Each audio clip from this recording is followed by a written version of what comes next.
رسول اللہ صلی اللہ علیہ وسلم نے فرمایا کہ جب یہ قبر میں جائے گا نا، اگر کسی کو کمرے کے اندھیرے میں پتہ چل جائے کہ یہاں ایک سانپ ہے، کون بہادر ہے اس رات کمرے میں رات گزار دے؟ اندھیرا بھی ہے اور پتہ ہو کہ ایک سانپ ہے،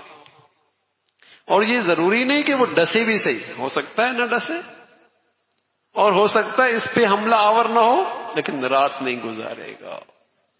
نہیں گزارے گا۔ اور سچے نبی نے بتایا ہے جو شخص زکوٰۃ نہیں دے گا، قبر کے اس اندھیرے کمرے کے اندر صرف سانپ نہیں ہوگا بلکہ گنجا ہوگا، اتنا زہریلا ہوگا کہ اس کے سر کے بال اڑ گئے ہوں گے، اور اس کے منہ کے پاس 2 نقطے ہوں گے جو اس کے اور زہریلے ہونے کی نشانی ہوں، اور وہ آئے گا اور اسے لپٹ جائے گا اور اس کے سامنے والے چہرے کے حصے پہ سے پکڑ کر کہے گا یہ وہ تیرا خزانہ ہوں جو تس کو تو اکٹھا کیا کرتا۔ یہ اللہ کے سچے نبی نے بتایا ہے، اور سب کچھ بتایا ہے اس امت کی خیر خواہی میں، سب کچھ بتایا ہے اس امت کی خیر خواہی میں،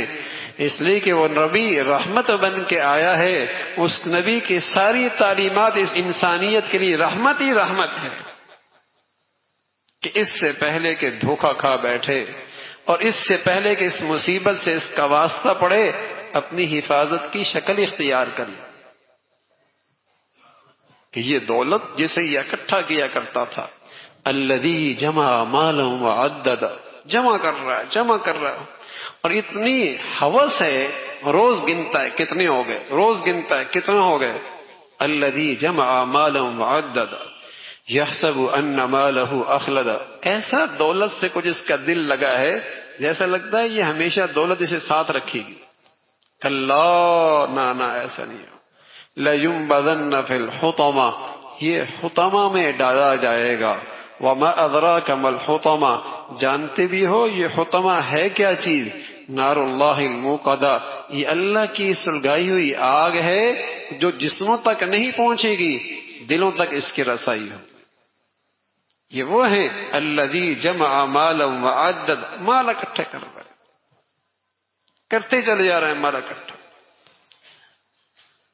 تو میرے عزیزو، بدترین بخل ہے کہ فریضہ زکوٰۃ اور جہاں جہاں ان مالدار صاحب مال کے لیے واجب خرچ کرنا، وہاں خرچ نہ کرو، وہاں خرچ نہ کرو، یہ دولت اس کے لیے مصیبت ہے،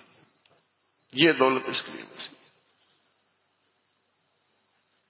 تو پھر عزیزو، اگر اس دولت کو پاک کرنا ہے، اس مال کو پاکیزہ بنانا ہے، اس مال کو مبارک بنانا ہے، تو فکر ہو کہ اس میں اللہ کا حق باقی نہ رہے، اس میں اللہ کے بندوں کا حق باقی نہ رہے۔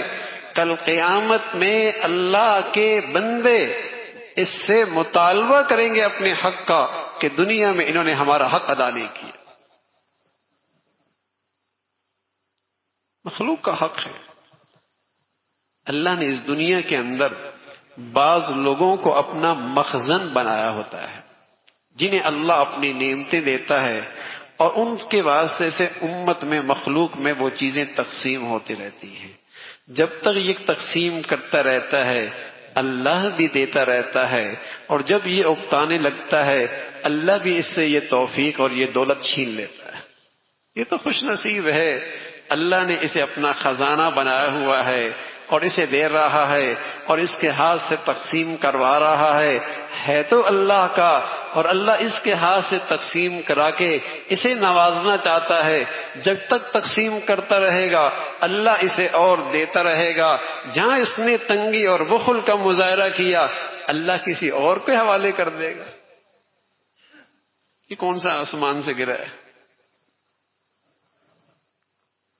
اللہ کسی اور کو دے دے گا اور اس کو یہ سعادت بخشے گا۔ تو میرے عزیزو، یہ تو بہت خوش نصیبی ہوتی ہے کہ اللہ رب العزت مال دے اور پھر خرچ کرنے کی توفیق۔